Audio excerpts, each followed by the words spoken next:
পরম প্রেমময় শ্রী শ্রী ঠাকুর অনুকূল চন্দ্রের শ্রীচরণ কমলে আমার শতকোটি ভক্তিপূর্ণ প্রণাম। আশা করি সকল দাদা ও মায়েরা ভালো আছেন।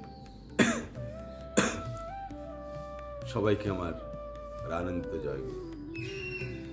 পরম দয়ালের রাঙারাখি চলবে সকলের মঙ্গল প্রার্থনা করি। আজকের এই প্রসঙ্গ সত্যানুসরণ আরম্ভ করছি।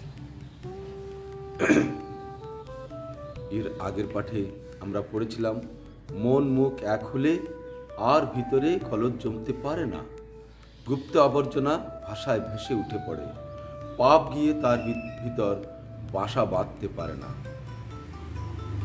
এই পাঠে আমরা পাপ কি, মলিনতা কি, গলদ কি, আমাদের মধ্যে কখন গলদ জমে এবং সেটা কখন গুপ্ত আবর্জনার মতো ভাষায় ভেসে উঠে পড়ে, আমাদের মধ্যে আর পাপ থাকতে পারে না। এই বিষয়ে আলোচনা করেছিলাম। যারা শোনেননি তারা এটা শুনুন। আজকে সেই বাণীটিরই পরবর্তী অংশ। হটে যাওয়াটা বরং দুর্বলতা নয় কো, হটে যাওয়াটা বরং দুর্বলতা নয় কো, কিন্তু চেষ্টা না করাই দুর্বলতা। তুমি কোনো কিছু করতে প্রাণপণে চেষ্টা করা সত্ত্বেও যদি বিফল মনোরথ হও, ক্ষতি নাই। তুমি ছেড়ো না, ওই অম্লান চেষ্টাই তোমাকে মুক্তির দিকে নিয়ে যাবে। মৈত্রেয়ীদের আলোচনা করার নির্দেশ পেলেন। তিনি বাণীটি পুনরায় দ্রুত পাঠ করলেন।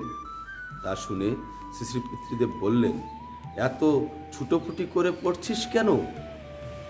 একেবারে মেশিন চালিয়ে দিচ্ছিস।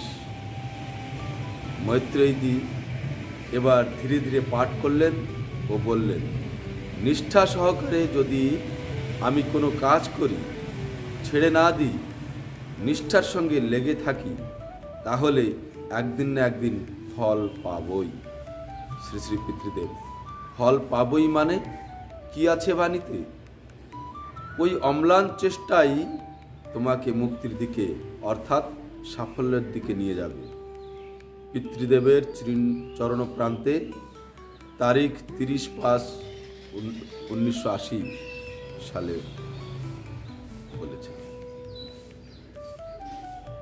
তাহলে হটে যাওয়াটা বরং দুর্বলতা নয়। তার মানে কোন, তার মানে কি?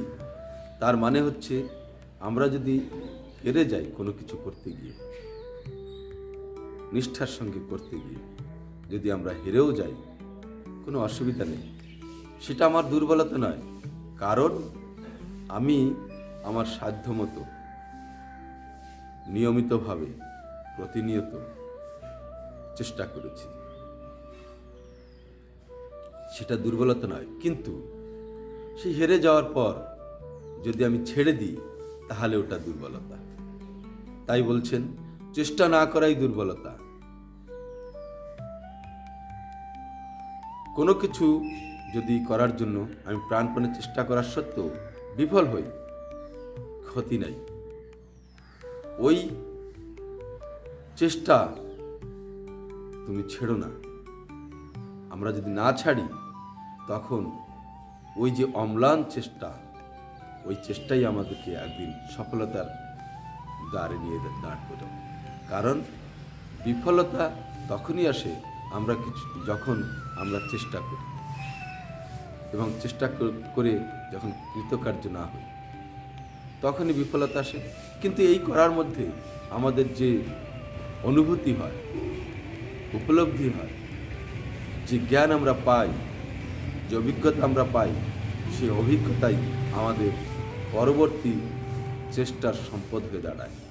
তাই সম্পদে বিন্যস্ত হয় এবং যখন আবার আবার আবার চেষ্টা করি, যখন আমরা চেষ্টাটাকে বাদ না দিই, তখন আমরা সেখানে সফলতা লাভ করি এবং এই চেষ্টাই আমাদেরকে সাফল্যের দিকে নিয়ে যায়। তাই শ্রী শ্রী পিতৃদেব বললেন যে বাণীতে কি আছে, ওই অম্লান চেষ্টা ওই অম্লান চেষ্টাই তোমাকে মুক্তির দিকে অর্থাৎ সাফল্যের দিকে নিয়ে যাবে। আজকের বাণীটি এখানেই সমাপ্ত হলো। জয় বীর। সবাই ভালো থাকবেন। পরের ভিডিওতে আবার দেখা হবে।